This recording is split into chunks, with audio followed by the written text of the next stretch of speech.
Hey gang, it's Suraj from the Final Say here. Today I got Rishi with me, and we've got a special guest, Sadik from Worldwide Chelsea. Thanks for joining us, bro. What's going on, guys? It's been a long time waiting to come on, but we're finally here, and I'm looking forward to this debate. Amazing. We're so happy to have you on board, bro.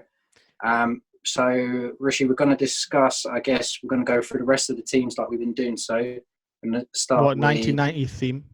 The 1990s theme, best of, and we're going to go with, I guess today we're going to cover the rest of them, which is the centre-backs, full-backs, and the goalkeepers. We'll start off with the centre-backs. How about you start us off? You want me to go first, yeah? Yeah, let's go with you first. Are we doing where we're just listing them down, or are we going to explain them? Let's list them. If you feel like you need to make a poignant point at the time, do so, but we can discuss it. I think we'll go through potentially all three of ours, but we can discuss it at the end of your 10. Go through yours. Okay, cool. All right. Quickly, I'm just going to go through 10 to 1.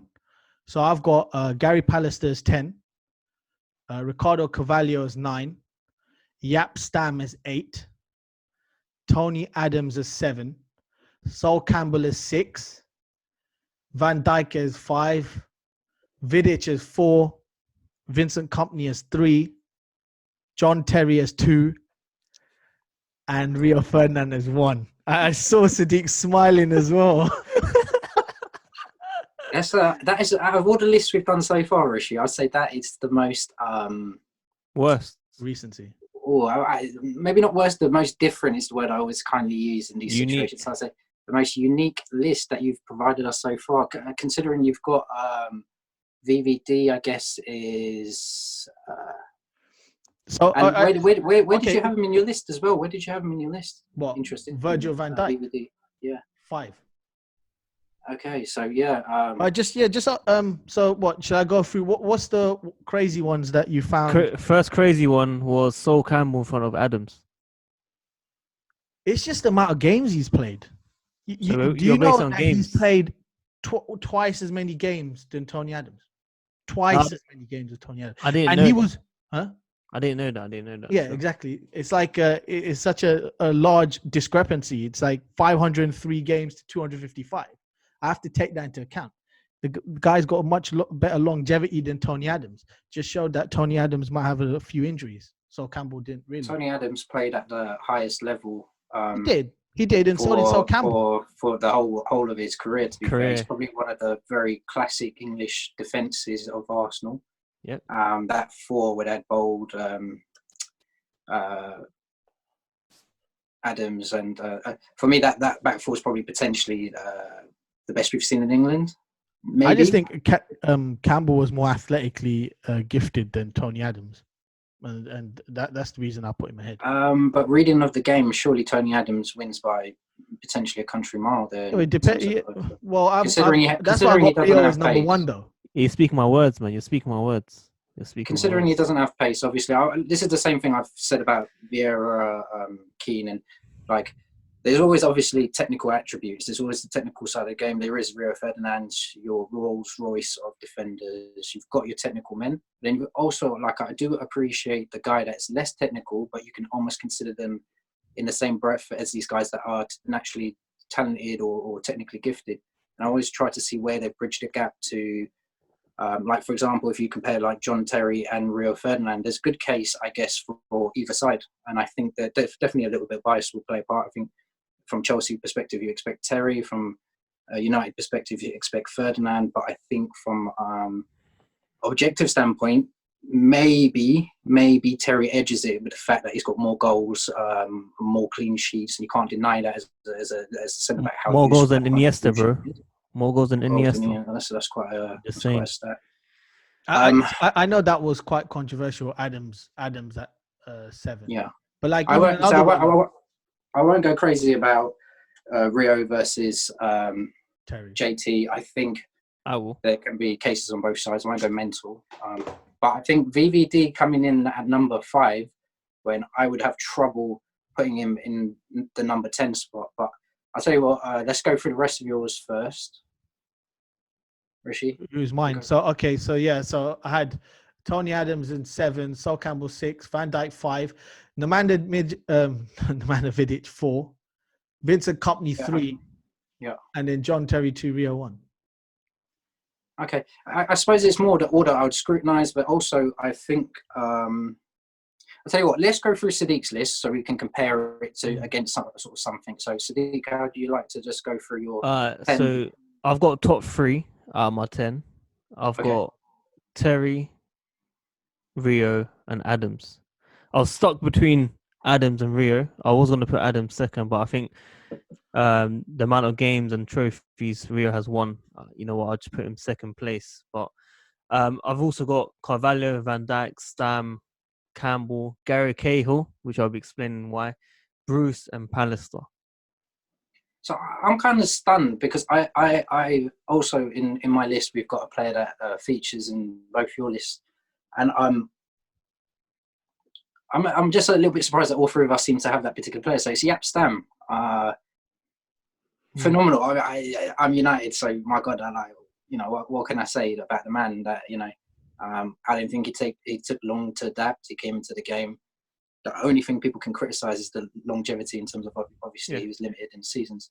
In terms of talent, ability, how good he was at the highest level, and I think he probably faced certain attackers, and obviously we're not going to talk too much about champs and that side of it as it is about the Premier League, but we all know how well he did and what he performed to and what level we would consider that, I'd say, world class for those.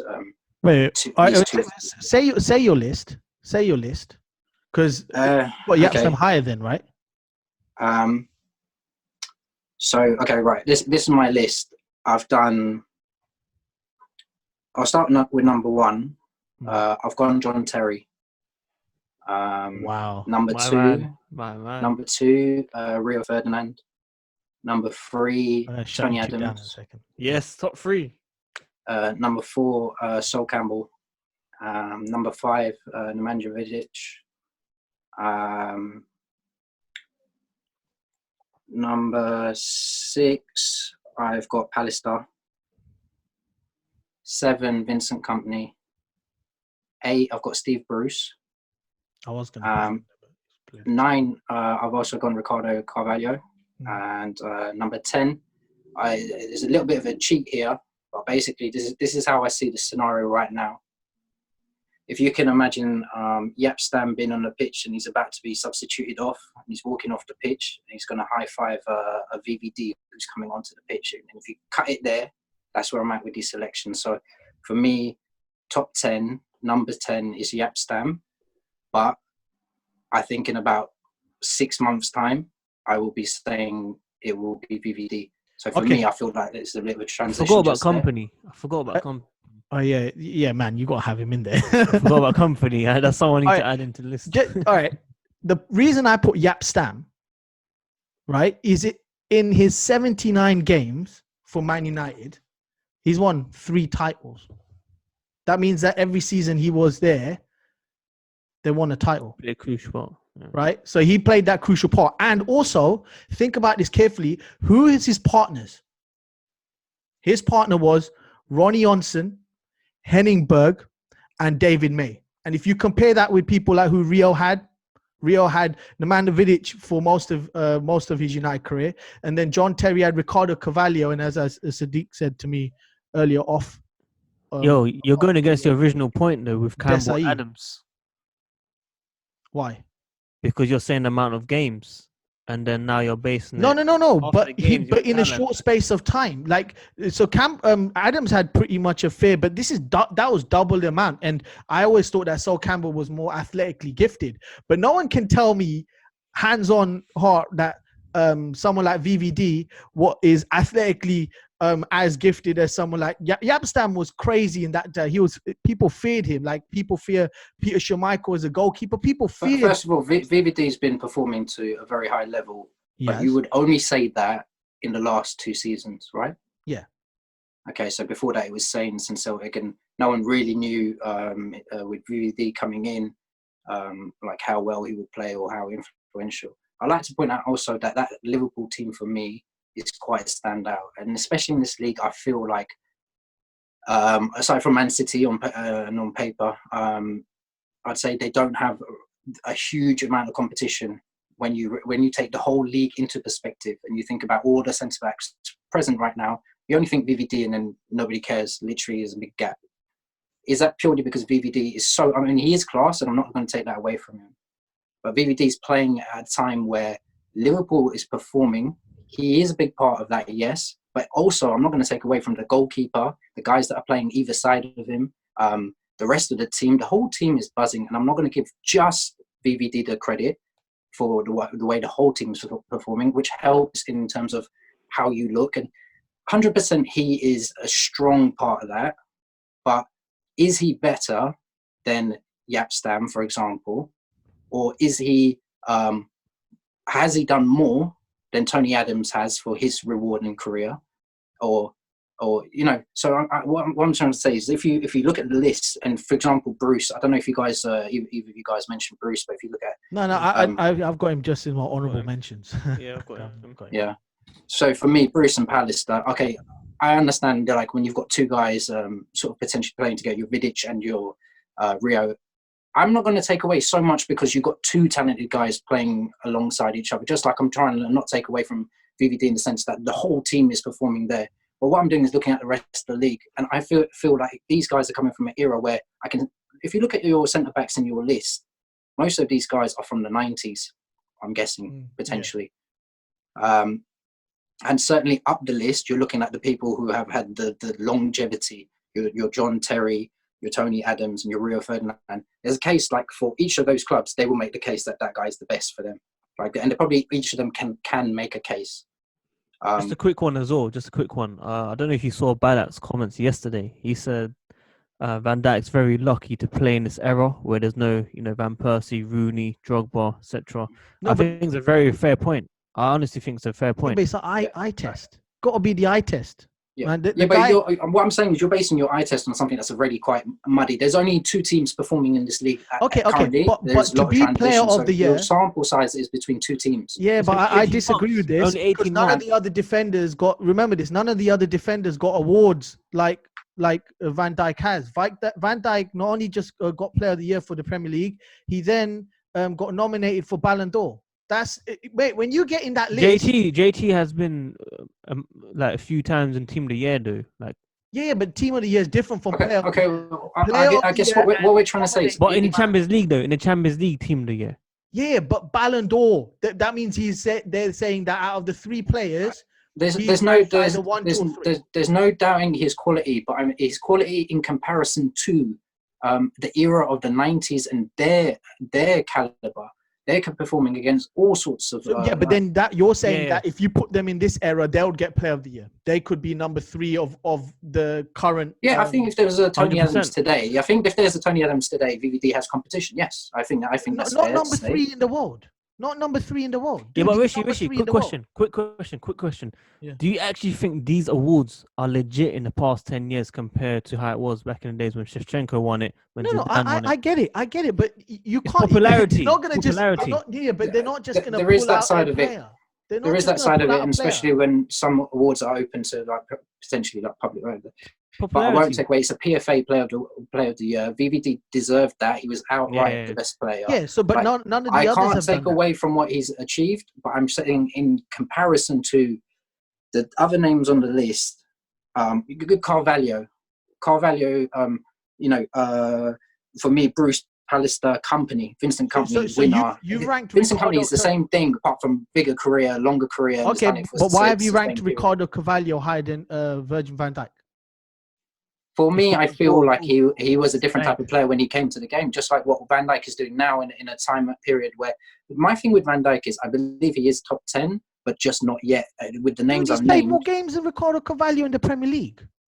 Ricardo Carvalho came with a playing style. His passing was ridiculous. Yeah, I know that, but he was like Zola in that sense. He came as a sort of pioneer type of footballer. Rishi, Carvalho scored against United and won the league, bro. He's easier top 10 for me. So, Carvalho scored against United and we won the league, bro.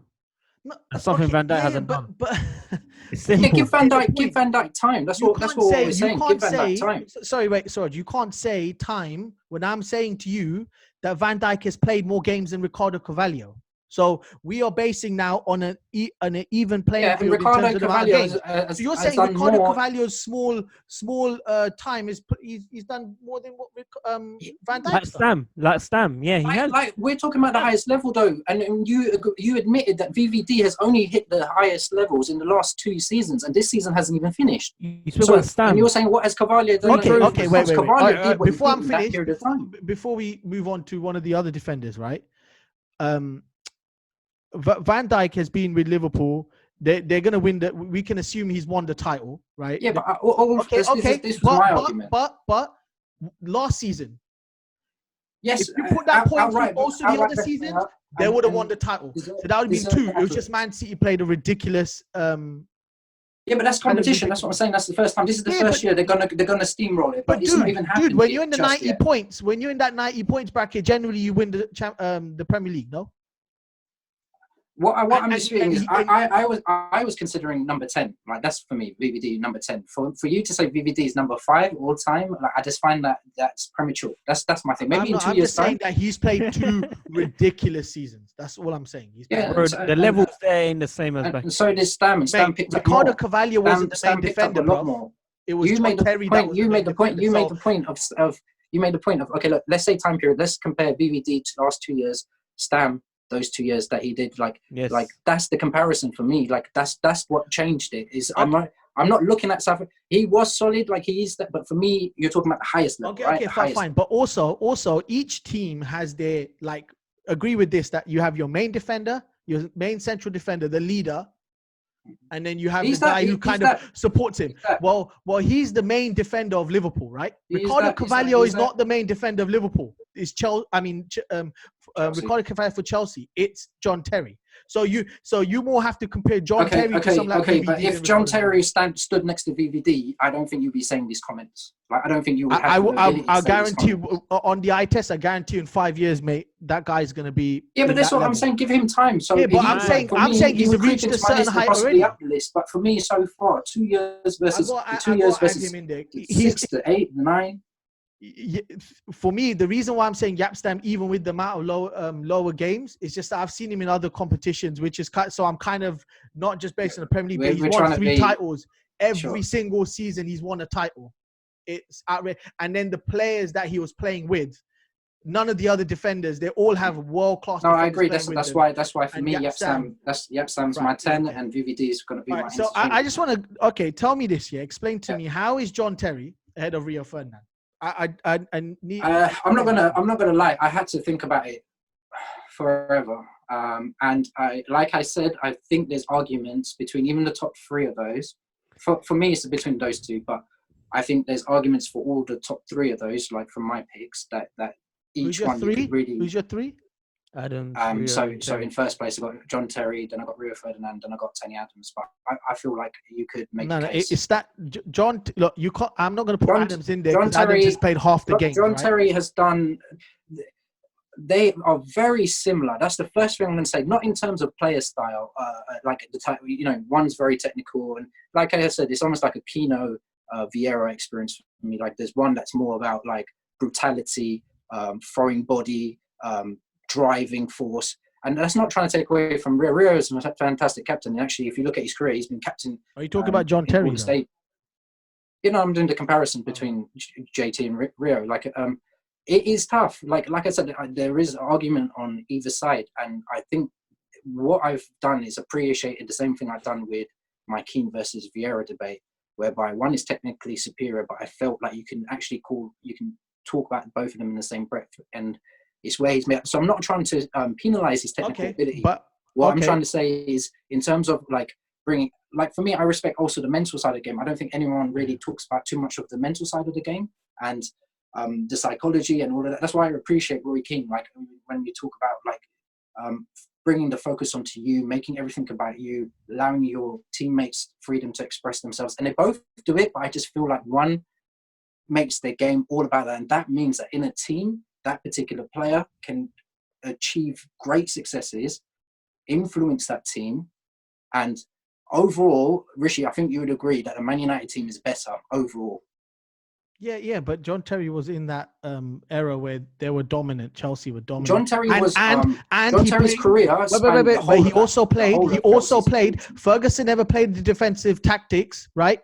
Jose No, but we've Mourinho always is known for it, dude. in He's general. known to play that way. Okay, but in general, Man United's Man United's title-winning capacity is usually built off the fact that they have solid partnerships. At the back. It's true. It's true, but the way Ferguson plays, he doesn't play the way Mourinho plays. How Mourinho used to make sure that back line, he used to just cut. He used to make it as boring as possible. Make sure he just cuts the other team off so they don't even score a goal, right? And he used to do by playing. That's probably why he has the most clean sheets, but that's also a favour in his factor. Like I said, no, that's a favour in his factor. Rishi, one thing, bro, one thing. Terry has played under numerous of managers. That's something that I just want to remind you. Something that we're forgetting. Not just Mourinho. He's played under different managers, first of all.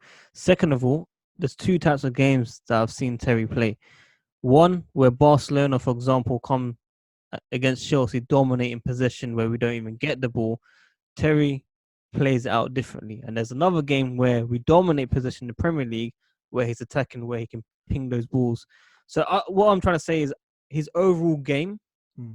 Bio's a better passer than John Terry. Okay, that's fine. That's a fact. That's fine. That's your opinion, and it's probably right. But what I'm trying to say is I've seen two types of games from Terry that he can adapt to. I've seen him at the same age where Ferdinand was playing at QPR, him winning the Premier League at that age. Okay, so when I'm looking at the level of quality, I've seen him do it year by year. Who was John Terry's manager back then, by the way? When he first started. When he first started, when he won at that age. Mourinho. Mate, he's a defensive genius. All right, we've had managers after that. Okay. But the stat is, this is an eye-catching stat which you guys need to hear, right? I know sometimes numbers is not always everything, but in this case it might be, because you have Rio Ferdinand. He's played 503 games in the Premier League, right? 164. I don't even know the QPR games. I think he played like 16 or 20 at the end or something, right? But 164 games of those 503 are played with West Ham. And if you look at his stats, he's conceded less goals than any of the other defenders. He's won 6 titles in those games that he's played. So he's won more titles than John Terry. John Terry played for the whole of his career in Chelsea. It's the same with the Liverpool argument. United dominated in that era. It's the same with the Liverpool argument. But he's so I'm trying to keep that consistent. Ronaldo, Rooney. No, but dude, if you go and check, if you're looking at a eye-catching season moment, then I give you that. John Terry, at one point, Chelsea conceded one of the least. I think they come third in the overall list of conceding the least amount of goals in the Premier League, or something that I can't be able to top. No, number one. Something like that. So I'll give you that. On an eye-catching moment, that was amazing. But you had Mourinho as your manager, right? Who played... Not proven. What? He just won with Porto the Champions League. No, but he plays it's like this, right? If I tell my players to play 8 behind the ball, I'm not going to concede any. And then I say, Ferguson, that's not true. Bro. Hang on. One thing I just want to say. Just one thing. Mourinho came from Porto, won the Champions League. Chelsea who played very defensive. Hang on. Okay. Yeah. Chelsea have never won the Premier League. There's no experience. There's no, they've never won that league. They've not got that mentality. They got an injection of cash. Hang on. Listen. Okay, here's why your argument's wrong. PSG got cash, yeah? Who else got cash? Man City got cash. No, but that's Mourinho's credit, right? That's Mourinho's credit. Yeah, dude, I agree with you. Yeah, but hang on. How can we only concede 14 goals a year after Invincibles with only 1 loss? You're telling me it's just for Mourinho's tactics? No. But okay, Suraj can back me up on this. I don't know if he agrees, but when you have a manager in the Champions League, you notice, and all these poor teams, they play more of a defensive role. Like, I don't know if you remember that Celtic versus Barcelona game where Barcelona couldn't score against Celtic, and Celtic put behind. That's Mourinho plays that game. If you watch him on cup games, especially, he plays to not concede. Even with United, he played to not concede. He can't play that all season, bro. And no, but you notice that when United fans got really annoyed with him, that's when he started to go attacking. Because he was playing the defensive. When you play that role, when you go to be defensive, then you're going to concede less goals. I kind of a little bit disagree. I disagree with the argument that Mourinho is just purely defensive. I think he just starts with that philosophy. I think for him, he likes to initiate a team. No, but he likes to concede. He's tactically astute. He is defensive minded. But those teams actually score a lot of goals once he gets everything in place. So I kind of disagree with the argument. It's the same for me. You start off with the back. Centre backs are solid. Full backs know their role. Goalkeeper is pretty good. And then you start building that championship winning side. And it starts from the back and it usually moves out. And most managers do play from the back. Not saying like Pep does with City and the goalkeeper. But the play starts from the back and moves forward. And even Man United with wing play or 4-4-2s or 4-5-1s. A lot of the play starts from the back. So for me, Mourinho, yes, of course, okay, defensive, because his main idea is he's a winner. So first of all, he's a winner, and he determines that to win, you start off defensive. And I don't disagree with that. I think every single team, even if you're top heavy, he does that. That's his main thing. He's admitted to it on Sky Sports. Arsenal are top heavy. And they will all struggle to win the title if they don't have the centre back pair.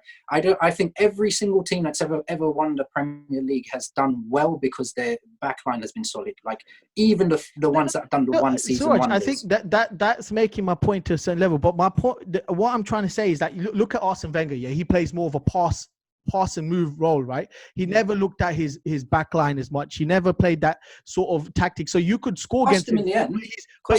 He did very well, but he did. But he had great defensive midfielders as well. And what I'm trying to say is he made sure, like, he wanted to score more goals than the opposition team.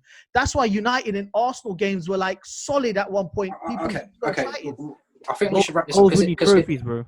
I don't think this is an argument that can really, truly be won on either side. I just want to ask you guys one thing, though. I didn't hear you guys answer it. Are you telling me Mourinho came to Chelsea, put defensive tactics, means that we will win the title the following season? No. But you're saying title. Mourinho is a world-class coach. But it wasn't proven. Just because he came to Chelsea and no one had recognised it or whatever it was. Here's a quick example, right? Okay. We don't call them world-class till we can obviously see stuff, right? Or whatever it is. And you have to maybe prove it by doing different things. What you have to say is well done to the club that saw what they saw in the manager and took the gamble. And let me just compare that to Fergie and Man United. Where was Fergie before Man United? What did he do for that club? What stood out? If you think this is a Super Cup, he did well in the. Then you realise why they went in for that talent, because they saw something that maybe if we give them better tools and a bit of money and whatever it is, and maybe we can change what they're doing on that such a tight level and turn it into a monster. And I think the same thing's happened with Jose Mourinho. Same thing happened with Pep Guardiola. Same thing with Sir Alex Ferguson. It's the same kind of strategy whereby really and truly the talent is there. They just haven't been able to utilize it to their full potential. You give them the tools to do it, and suddenly you can build championship winning sides. Did United win titles before Fergie? Sorry, say that again. Did United win titles before Fergie? We were going through a very bad spell. No, we were good in different spells and eras, but no, we had gone through a very long drought of success. So no. Look, the whole Mourinho argument about he's not proven, dude. He took a Porto team. No, I'm not saying he's. And won the Champions League. That is proven enough. He isn't proven in the Prem, Rishi. I get that. But he took. Like I said, it is a. He beat United. He beat United in the Champions League, and you hope it gets repaid. Dude, he beat United in the Champions League. Yeah, but regardless. Let's bring the focus back to the players. So I would say, listen. So we're talking between JT and Rio Ferdinand, really 1 and 2. We're not going to agree. Case can be one's won a treble. Both have had long careers. One's done doubles. One's done has won Champions League. One slipped during the Champions League. One has the most goals in the Premier League as a centre back, and the other one has a top tackling success rate in the Premier League. I think 63-8 or something. Rio Ferdinand is a success rate of tackling. So. And you say over 500-600 games, okay, it's crazy, and really and truly, it's going to boil down to preference. And all right, forget about that one for a sec. And it's hard as well because we've got Man United and Chelsea. So what about Vincent Kompany? Ridiculous. Vincent Kompany and Vidic. I thought I added my list. Vincent Kompany, has to get in. Yeah. He has to get in, right? If But you're you not put him even- ahead of Vidic, haven't you? You know, Vidic won like there was a poll or something. No. I had Vidic number 5 and Company is my number 7. Wow, you didn't have him higher, dude. Who's your Man, number he was, six? he No, was because the I reason put in for Man City put to in, be where I they put were. in, I Who's had your number 6? Huh? what my number 6 is Pallister.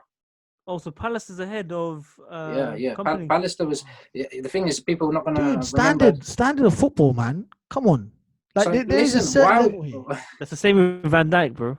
Like you're saying, standard of football. No, but he's still playing with City and stuff. I'm saying Okay, Pallister. first of I'm all, saying it's not- that the 99s and all the 90s back then, at you have least to the look early at what Steve 90s. Bruce did, man. Steve Bruce brought in the era of Man United football. Like this is if you have to go back and give the pioneers a bit of respect. And these two, Pallister and Bruce, started off 90s football for Man United. And what era did Man United really truly I get dominate? it, but you put 5 defenders in your top 10 of United. I'm just being a bit more a thing. I put 4.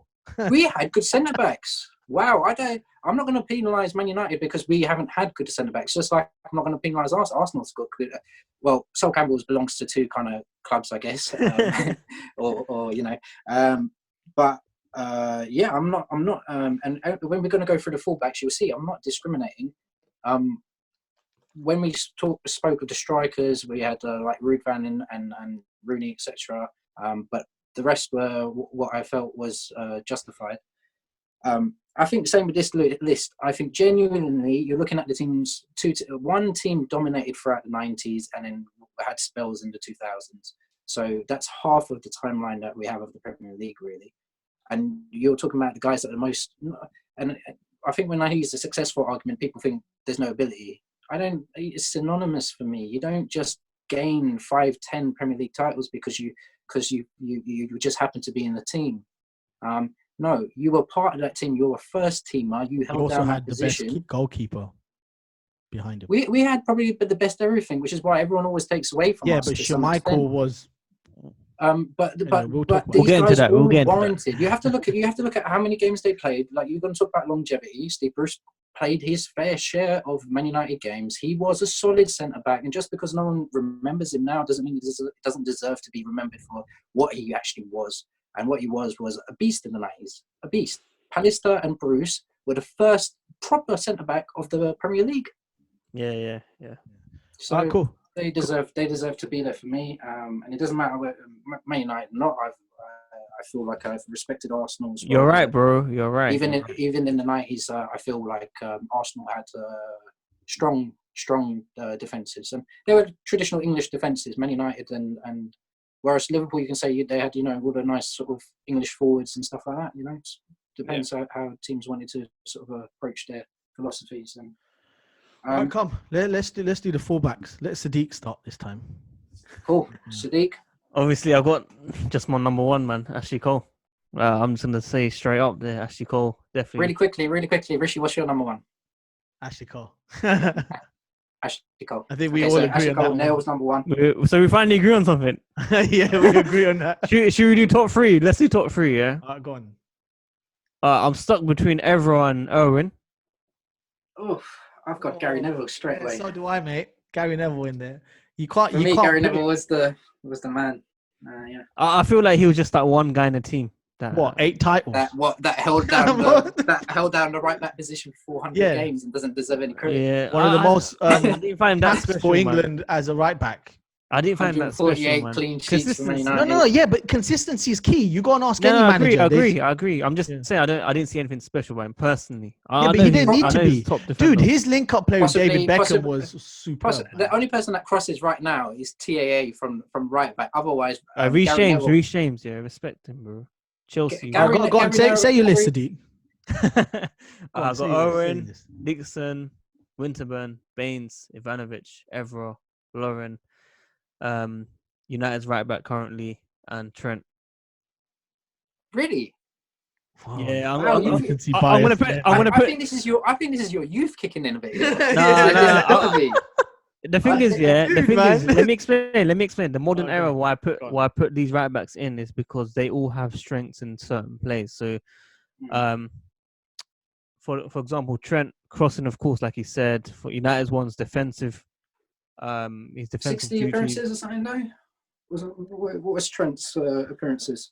I mean, look, these guys are Not done enough yet, mate. They already won Champions League. To be fair, I Won think Champions Trent's got League. 84.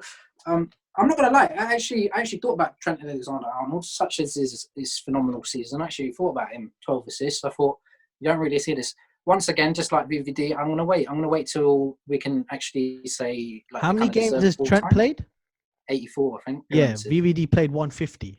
So I'm.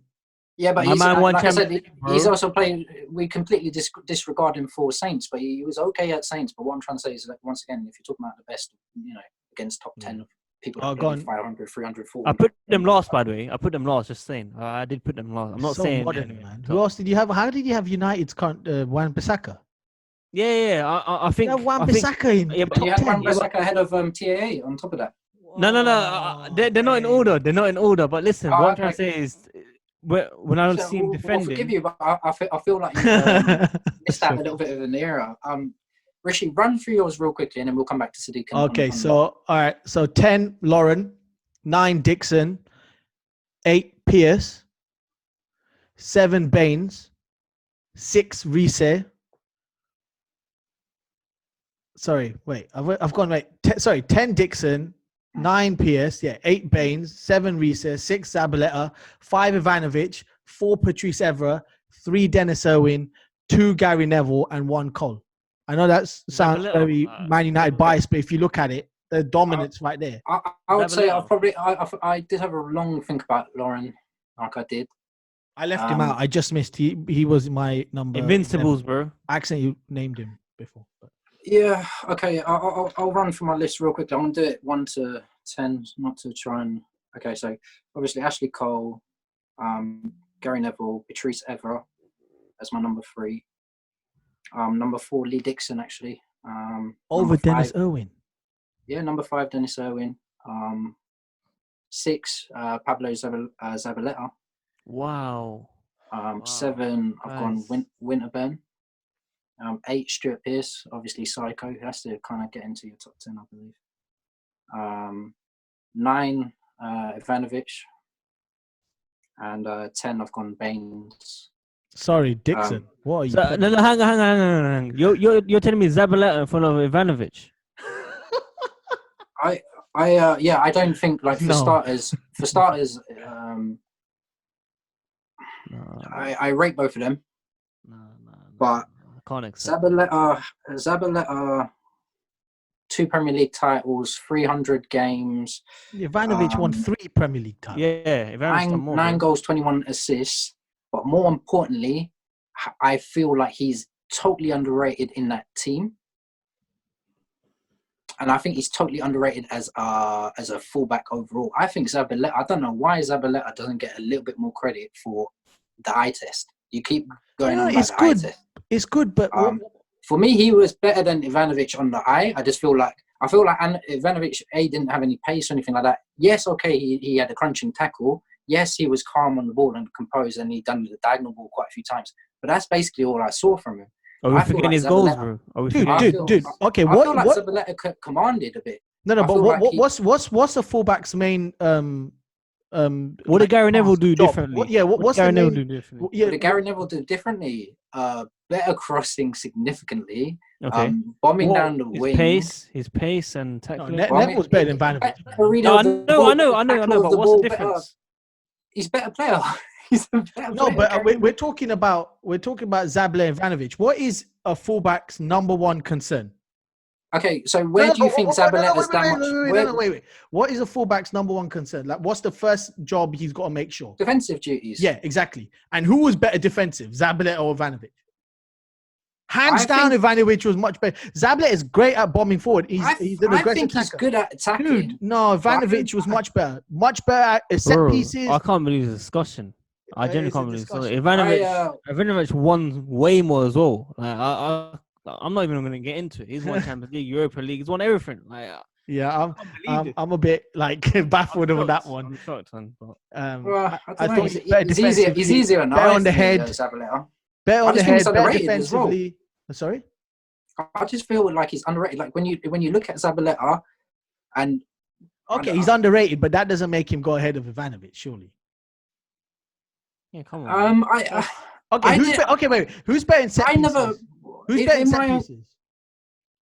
Who's better at defending set pieces and attacking set pieces? Who's better at defending? So those are the main things. I don't know if he's a better overall defender than Zabaleta. I honestly Yes, he is. But dude, Zabaleta, Ivanovic's whole career is in Chelsea. Zabaleta's is not in Chelsea. Dude, where did he move to? He moved from Man City to where? Roma, I think it was. No. In the Premier League, he's been playing in the Premier League. Who's he playing for? He's playing for one of the lower end teams, right? That was towards. I'm sure there was some. No, but Ivanovic has played his entire Premier League part. I just don't think Ivanovic is that. He was Chelsea's consistent player. He was so influential. Zabaleta's better on the ball for me. No, he is. Zabaleta's better on the ball, better control. Distributed better. I don't know. No, but Ivanovic had. I admit Ivanovic was a decent passer and had a diagonal ball, and a decent tackler. But I thought Zabaleta as an overall player, and certainly even now, if you put, I think Zabaleta in as your evolutionized type of fullback now, he would perform better than Ivanovic. That's my opinion. Just a quick one. I mean, look, everyone remembers Terry, Drogba, Lampard, Cech, but everyone forgot about Ivanovic because Ivanovic played massive. He's forgettable. He's forgettable, but I feel like Zabaleta is underrated. Like I even have a case that there's probably players I could have considered, potentially. There's Risa and stuff like that I thought, would have given Ivanovic chance. Like if you were comparing, they're more closer to compare to Zabaleta's a slightly different type of player for me. Yeah, he is. But I think it's more fair comparing someone like Risa. He should be lower down that list. I don't. I've got him at number 6. Well, we have got him we've just got Ivanovic and Zabaleta swapped around. I have Ivanovic as 5. I don't even consider him that high, but yeah. Huh? I don't even consider him that high. Personally. Who's Zabaleta? Yeah, I don't consider him. Who's your other list, Suraj? Winterburn in 7th, Pearson 8th, Ivanovic 9th, Baines in 10th. The reason I've put Baines higher, I've put him at number. He scores penalties. 8. Yeah, because he's got 53 assists, man. For and he takes set pieces for a guy. He was very good. He could have been a winger, kind of like he could have gone to a bigger team.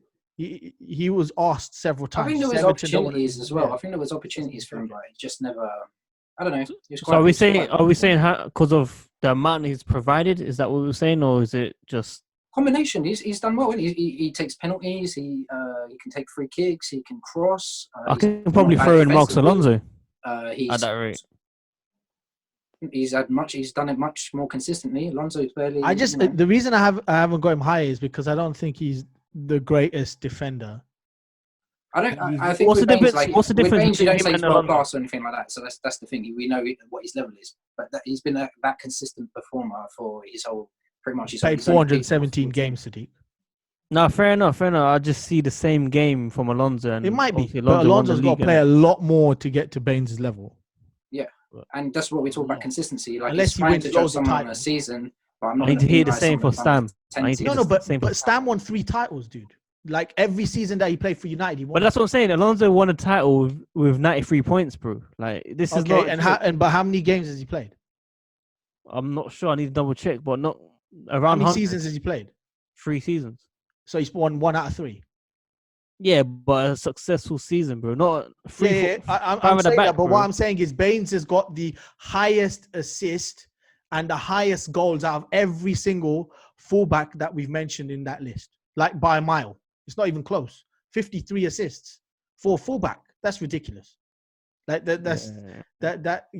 Put it this way. What was the player user? Okay, Baines would earn you more fantasy league points over Alonso in those seasons. Basically, like if you compared, I imagine their point tally in terms of he's a fantasy player. He's got goals, assists. He kept probably it is Everton that he's playing for, so some percentage of clean sheets, but longevity, consistency, just not the best, but very good and across the board. I need to hear the same. I need to hear the same for your goalkeepers. That's what I want to say. I want to hear the same argument for the goalkeepers. Okay, we will. I want to pull it out. We will. The goalkeepers is the hardest one. I'm not going to lie. We're not going to goalkeepers yet. I'm still. Don't try to switch it. I just want to ask, right? So, this is what baffles me about your list. and I know it's just one position or whatnot, right? But how do you have Patrice Evra and who else did you have over Dennis Irwin? Lee Dixon. Wait. I'm just thinking you're just saying that because you would have 3 United players in a row. I just want to point out the only player that has beaten Dennis Irwin in more titles for their club is Gary Neville with 8 and Dennis Irwin's with 7. So yeah, but obviously Dixon, not comparing. I know we're not. But Dixon won 2 titles, which means Dennis Irwin was in the best team in the Premier League 7 times, right? And in those 7 times, he would have performed well. Dixon's only been twice. I remember Arsenal coming 3rd and 4th and 5th. Dennis Irwin doesn't even know what 3rd and 4th and 5th position is. And Dixon's played better set pieces. Dixon's played 10 seasons in the Premier League. That's the first thing I'll say, because we're acting like, Okay, no, I know, but he's played 10 seasons. Okay, in the Premier League all right. for Arsenal. Before we go on, right? Who know all those seasons that he didn't win the title? Who won them? Yeah, United were different level, man. United were different level, but why? Why? Even Keane has him in his all-time list. Like, you didn't even have Bruce in your centre backs. The reason I don't have Bruce is because I had Pallister. But yeah, who was the other guy? This is going to kill your whole argument. If that's your argument, this is going to kill your whole argument. Irwin has played more games than Pallister and Bruce. You put Pallister and Bruce in your top 10 list, and then you put Irwin, but you don't put Irwin higher. Yet Irwin's won 3 more titles than Pallister, 4 more titles than Bruce, and has played 60, 70 games more. He's done much more than Patrice Evra, and I'm an Evra fan. But sorry, he's not our best left back. Irwin's done so much more than Patrice Evra. That's just crazy. I don't think it's about doing so much more. He's got more facets to his game. He was more consistent, right? Patrice Evra made mistakes. Irwin didn't make mistakes. And then secondly, he was very consistent. No, first of all, he didn't perform well for his first 6 months. By Ashley Cole. Otherwise, he is a world-class left back. Yes, but he didn't perform for 6 to 7 months for United. So Patrice Evra had more caliber. I respect Dennis Irwin. I respect that he's more consistent. He's technical and he's gifted. But Irwin reminds me of Gary Neville on the left, but with better technique in terms of passing, he's much more technical. He's a better tactic. He's a dead ball specialist. I give him that. Yeah. That's like one of his attributes. Yeah, but that should be given. That should be a positive. It doesn't give him more. Over Evra. Because how many miles has Patrice Evra given that left wing for Man United? You have to take that into account. What their teams do and what systems they play, right? Whatever it is. Rio and Vidic is better than Pallister Bruce. Patrice Evra would have covered a phenomenal amount of distance on the left-hand side to support Man United. Like Patrice Evra also, I can't do titles v title. We're talking about 2 of the Man United, but he has 8 titles. He has 8 Premier Leagues. Patrice Evra can, and Patrice Evra, it's really tough because I think Fergie's like one of them ridiculous perfectionists where he's too. He goes, I've only played with 4. He's assisted more. He scored more. He's kept more clean sheets.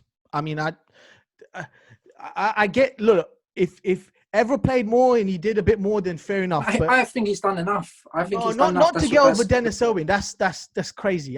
We're both arguing about 2 United players. But I'm just like, wow, that was big for me.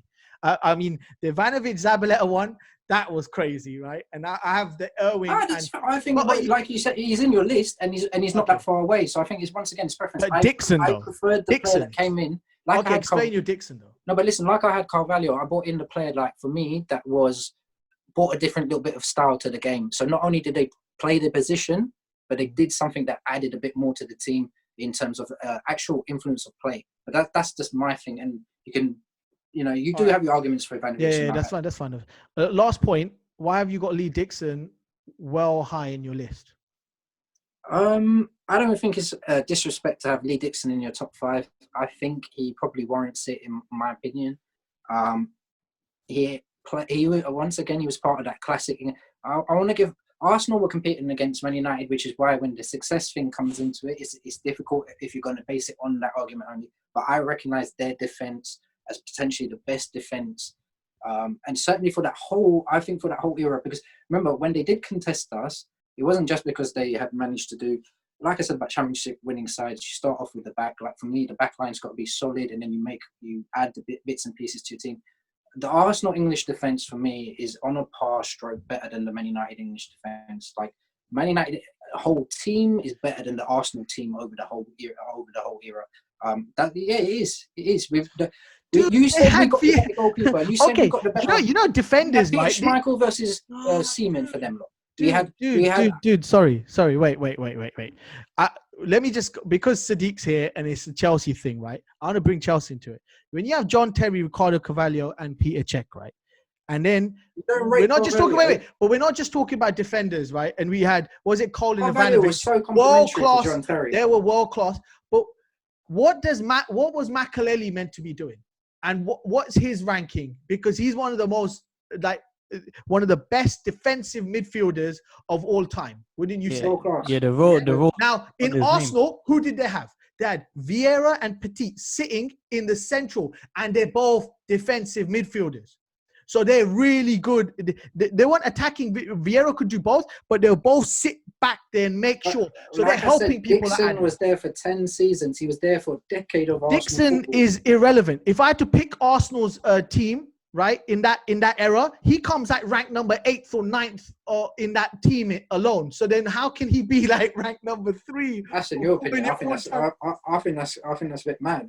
Perez, Henry, Vieira, Petit, Tony Adams. Petit. I thought you were talking about the fullback. Yeah. You're talking about the whole team. Petit.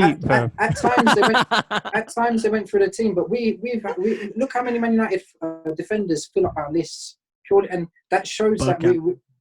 that I just said Bergkamp, but I'm just saying in that team, if I had to pick my players, I'd pick him like 7th or 8th in that whole team. I'd pick players first before, if I had to pick him in the, you know. The point being, yeah, just like I've given respect to Patrice Evra for being a tank, just because you've got these other big names around you, right, and they do their business. No, I get that. You're the glue, man. These players are unsung heroes because Lee Dixon, and that complements your team. Like I always look at it as, okay, yeah, what the individual did, but what they also brought to that team. And sometimes it really helps having got people that just do their business, get about their work. They're not as interested as some other players are in making it about themselves or whatever it is. They just do their job. And Patrice Evra did his job consistently as probably to a world-class before. The only guy that outshone him is the guy that's number 1 in the fullbacks list. Like that's for me. Otherwise, the next best left back is easily Patrice Evra certainly in the modern Premier League. The modern era, but Dennis Owen he's an unsung hero. He is. Like, Dennis Owen stayed that consistent in that many. He stayed in 2 eras. He's pretty much bounced off 2 eras to win titles. That is for me different. If you can stay in and then they do a transition and you're still winning titles and you are consistently in that team. We had more competition during those Patrice Evra years and all of that. Okay, well then that makes my point for the defenders. But yeah, okay. All right. Let's go to our goalkeepers because I see Sadiq's getting a bit bored with the United talk. The goalkeepers is United were too good, man. United were too good those eras. Okay, this is gonna be a bit of a.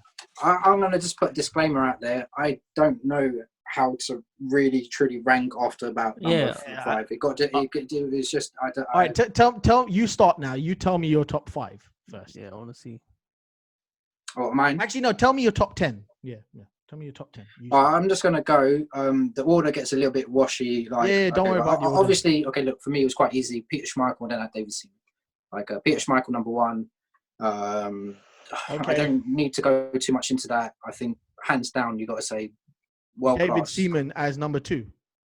David Seaman as number 2. I've got a problem. Again, in that era, and the funny thing is that there is another keeper that was basically in the shadow of David Seaman as an English keeper, and so he didn't get his warrant. He was another really good keeper, but basically I've got Peter Schmeichel, David Seaman, David De Gea, Nigel Martin. Yeah, I know what you're getting at with this one. Yeah, okay, go on. Brad Friedel. Yeah. Petr Cech, Edwin van der Sar. I've gone Pepe Reina. Like I feel like now he deserves. I did think about it, but I felt like that clean sheet percentage He has to get in. Like that. That was my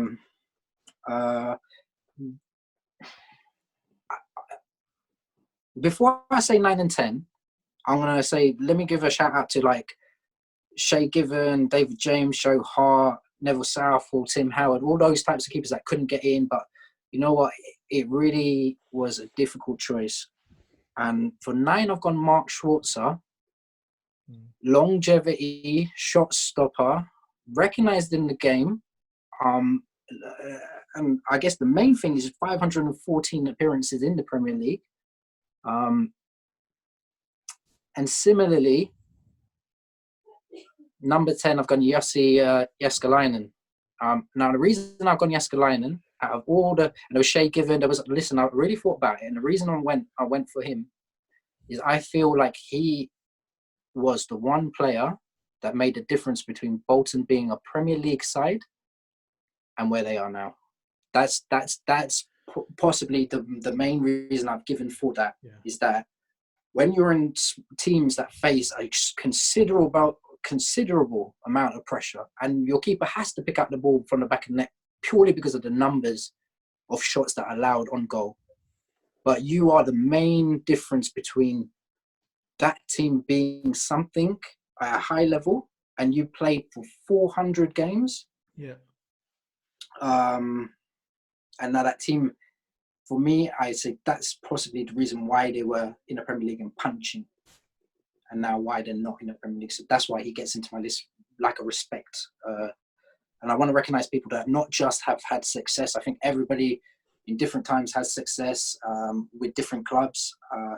But I want to, in the goalkeeper position, I think it's the most highly scrutinised position in football. You make one mistake, people are holding you down. You don't get to recover as well as other players. You don't get it's terrible when one goalkeeper makes one mistake, they're very harshly penalised, and it becomes the focal point. I get it. I got what you did there, right? Yeah, makes sense. All right, Sadik, go on. Name yours. I'm very surprised Seaman was in front of Czech. Yeah, go on. Name your list. Then I'll name mine, and then we can. So definitely for top 2. First Czech, and then Schmeichel. I'll give my arguments why later. Wow. I'll give my arguments. Okay. Valid ones. But then I don't really have an order, man. Okay, don't have an order. Just give out. I got Van der Sar, Ederson, Seaman, Kasper Schmeichel, Courtois, De Gea, and David James. Yeah, shout out Courtois. He's another one that missed out on my list. Shout him out. And you know what? I want to go straight into my Czech one, but let's hear your list quickly, Rishi.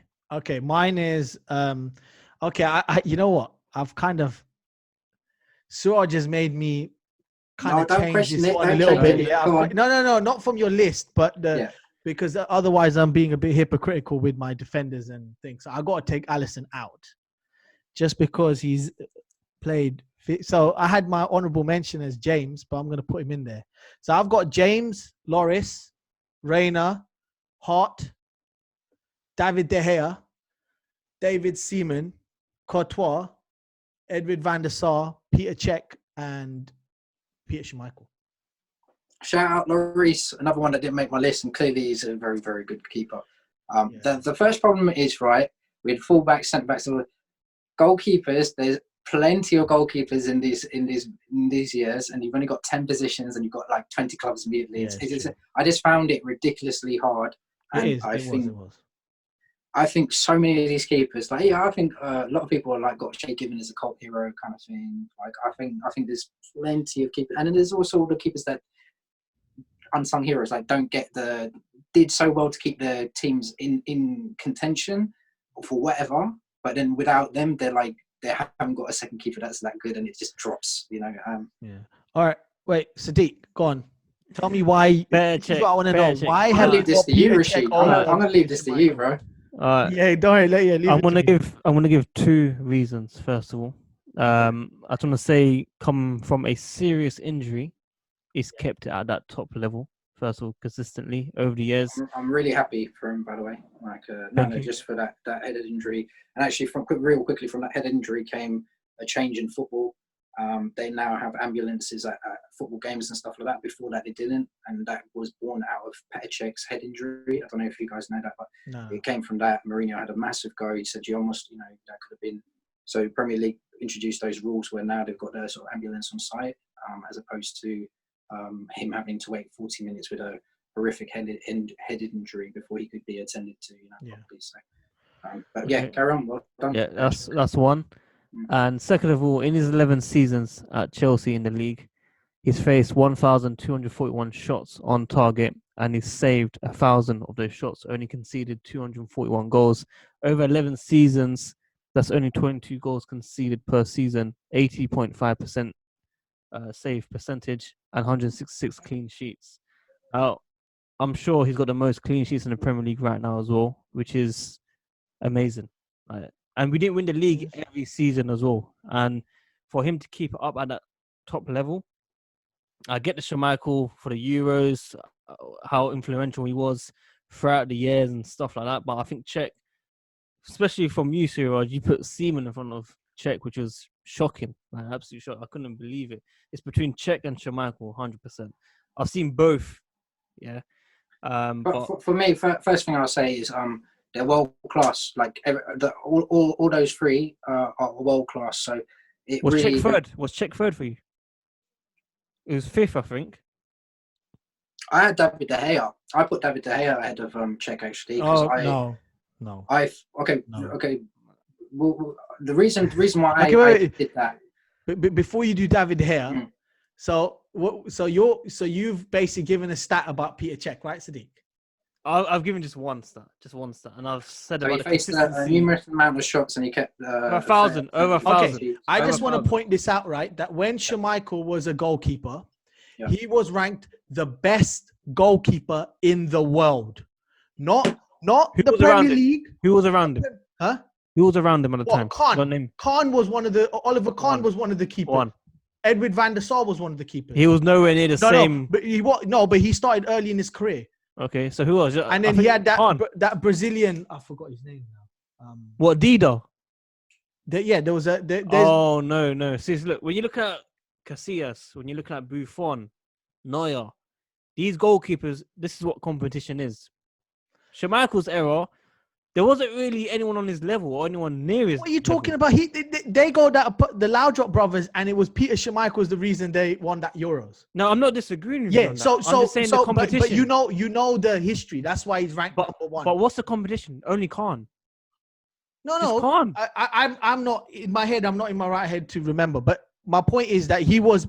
Suraj, do you know anyone? Do you know anyone else? Number one in the world. Hang on. Which other goalkeeper was there in his era? Let me hear some names, because I'm talking about Casillas, Buffon, Neuer, and there was other goalkeepers on the same level. I know. I'm just bringing people in. David Seaman. Honestly. David Seaman was in his era. Oh my god! What, you think he's anywhere near Schmeichel? David, I think he was a good keeper. You have to give World Cup 2002. Come on, man. Seriously, dude. You're looking at the modern era. That's just because it's recency. That's all it is. 2002 is recent. No, but you were still in an age to remember, I watched that live. David Seaman had, for starters, he was part of a club that won 2 doubles. He was probably in the most successful era for Arsenal. Do you think that was just by fluke? No, I don't. But I just don't. Do you think that maybe that goalkeeper played a bit? I say Arsenal's most dominant era. He's Arsenal's most dominant keeper. So that's why he gets, for me, the sort of the respect that he's due. Just 300 appearances. I know he got at least 2 doubles. That's a Premier League and an FA Cup, a Premier League and an FA Cup, and that's that. I'm pretty sure he won more than that. I just can't remember off the top of my head what else, but.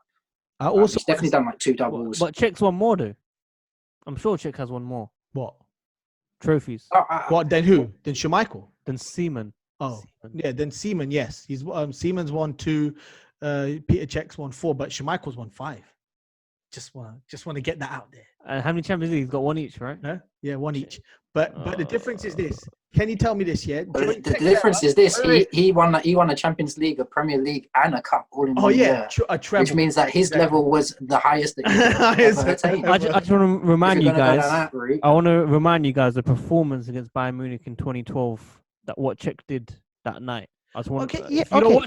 He's world class. No, he's world class. We're not saying that. World class, but him as number 2. But Schmeichel's the OG. He's like your Tupac to your little Yahtzee or whatever the hell they got going on right now. Peter Cech. That's 2 errors though. That's 2 errors. That's Schmeichel. These 2 errors and the era he was doing it in to be considered world class when you're, everything was new. So new players, new evolution of football. They're the guys that sort of paved the way for other goalkeepers to, take up that mantle. And Courtois is probably like a product of some very good. He's Belgian, grew up in the academies, and he's world class. Yeah. But Peter Schmeichel was an icon. Yeah, mate. And I don't mean that just like, oh, he's a superstar, like a rock superstar. It's the aura of the man and the reputation of the man and how it's been built up after the season, how it put fear into strikers' heads and how it became like mind games. And this is what I'm trying to say. There's parts of the game. So you're talking about a fabulous Chelsea team that was drilled and more like machines. Yeah. You guys are like more machines. Okay. Now, when you talk about Peter Schmeichel, you talk about someone that's like, you want to attain that level. Even if you ask Courtois, like, what did you think of the goalkeepers? I'm sure that his number 1 goalkeeper will most likely be Schmeichel in terms of this guy was the most dominant thing. And you don't penalise. I can't penalise him on all the surroundings. But I'll just say that he was unquestioned. It's why we haven't even done our real good research from Peter Schmeichel. It's because just like Ashley Cole, I didn't bother. In certain positions, you understand and recognize from everything you've seen, learned, and heard, read, and witnessed that these guys are alone. So for me, just like you have left back Ashley Cole in the Premier League, I think it's unrivaled that you have Peter Schmeichel, and that will probably be for. It becomes harder and harder to sort of break any sort of records as football evolves and people don't have the longevity anymore, and you're like more like cult heroes than you are leaving legacies. I will say that, look, the injury was unfortunate, and that could have easily, he might not have had that injury, he might be great, but the injury happened, right? You can't take away. It was a different beast before the injury, man. Yeah, but still, like we're talking, like I said, Peter Schmeichel. No, but Peter Schmeichel has won Player of the Year. So, bro, I'm not disagreeing with you. No, but I'm saying I understand your point. That means every single player in the Premier League that think he got the Player of the Year award. That means there were strikers and midfielders that were going for that award, and he got it. Rishi. No, and also one more thing before you carry on. You're Chelsea, right? Tell me how many players you mentioned in your pick. Like, let's say if you were to pick your team, starting off with whichever position, how many world-class players would you pick before Peter Cech? Like John Terry or Frank Lampard. Yeah, well, Peter Schmeichel was number 2 or number 3 in United's list of picking those players. Like you had I think Cech is as well. I think Cech is as well. No, he's not number 3. What, over Drogba, over Lampard, over Drogba? Yeah, I'll pick him over Drogba. Yeah, I would. Dude, he won you that Champions League. See, this is why you're wrong. Look, this is why you're wrong. Obviously, he kicked the final ball, but he gave a penalty away during the game. Player. I know, 10 games, 9 goals. I know that, but listen to this. Drogba gave the penalty away against Bayern. He gave the penalty away against Barca, and Cech, saved them. Cech done everything that game. But he's a good penalty saver. Like, as a leader, is he better than Schmeichel? Would you say he's better? No. As a leader? But also, he had better defenders in front of him. I think so. Rishi. I think what Rishi's doing is just listing the attributes that Schmeichel had versus. No, listen. I get all United fans' point. Like, I totally agree. United fans. in reality. Cool. Listen, I understand both your points. This is why I don't really have anything to say against you guys on Schmeichel. Same with Scholes. I'm going to pick Lampard because I'm Chelsea. But I really look up to Scholes as well. I'm going to be straight up. I'd recognise Gerrard before Lampard. No. No way. We're not starting this one. No way. Did you guys both have Joe Hart in your list? No, I didn't. No, he's an honourable mention. Whoa, I don't like. okay, he got 4 golden gloves award. That means that he was ranked the best keeper for 4 years. Yeah, he's also played in part of a team that's also okay. The thing with me with Joe Hart is as soon as Pep Guardiola really had a good look at this guy, he was out. Like that is true. Listen. I'm just going to say this. I've got nothing against Joe Hart. Like, it's nothing personal. I just look at him and I just see too much that I don't like. And too many little things that I don't like. Head and shoulders. Okay, put it this way: is Joe Hart, honestly and truly world class? Yes or no? No. Rishi? He's a good. So that kills the argument. That kills most of it straight away. That kills my. For me, that kills my. Look, he played. I'm not saying Jesse Jääskeläinen is world class versus like Joe Hart. But I feel like when I watch that guy, he is the best player in that team. Yeah, but there was one point, possibly like one of the worst players in that team. No, but there was one point Joe Hart was actually playing like really high level goalkeeping, at least 2 seasons. Did you just and then he kind of just tailed off after. Yeah, I know. But, So he was playing well internationally. He was dominant for Man City. He was playing well, you even know now that we're talking about a small spell of time, like where you about really 2-3 seasons. No. Less than that. No, but then Man City would have replaced him. Like, they're not that stupid not to replace him. He was a club legend. The most important position for them. They had other positions ahead of him, and as soon as it came round to it, he's not even the style of keeper he wanted, and that team went on to win. I get the Premier Pep Leagues. Guardiola thing. That's a good point.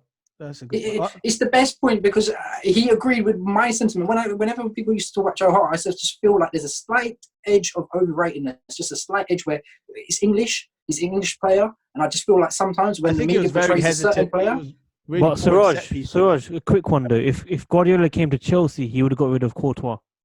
If that's the case, he would have got rid of him. Because on the ball, I'll be surprised. On the ball, he's shocking. Maybe it doesn't fit in with his philosophy, but shot stopping. I can say world class. Like we can look at him. We can all agree. We can all do the eye test. We can all look at him and say, yeah. And we all just did the eye test with Joe Hart. We all just said, like, do we think he's? And we're in unison, even though we've got different opinions. We're all in unison because you see what you see and you know what you know, whether you're analysing it or processing it or not. You look at him and you're like, no. And he got the opportunities. I didn't get to see certain keepers of these guys get the same opportunities as he did. He got opportunity to display his very best, and his very best was not good enough. That's what I'm going to pin it down on. I didn't think he got a chance on the Pep though. From training, he just saw it and said, "You're gone." Yeah, but he saw enough of him before. It's like he watched him even before that. Yeah, Joe Hart's not very good at set pieces, and I think Pep Guardiola did not like that. There's certain things that will irk you when you're looking at the very best of the best, and those are the things, which is why I don't rate. He's made some shocking errors, especially recently. Yes, he has. And that is done, man. Yeah. Covered it all. Sadik, do you want to give a shout out to your fans? Oh man, everyone can find me on all social medias like Rishi, man. Snapchat, Instagram, YouTube, Twitter, everything, man. All podcasts, Spotify, Worldwide Shows, everywhere, man. I'm coming like the final say, man. But honestly, thanks for having me on. Hopefully I'll come on again. Hopefully soon. It'll be soon.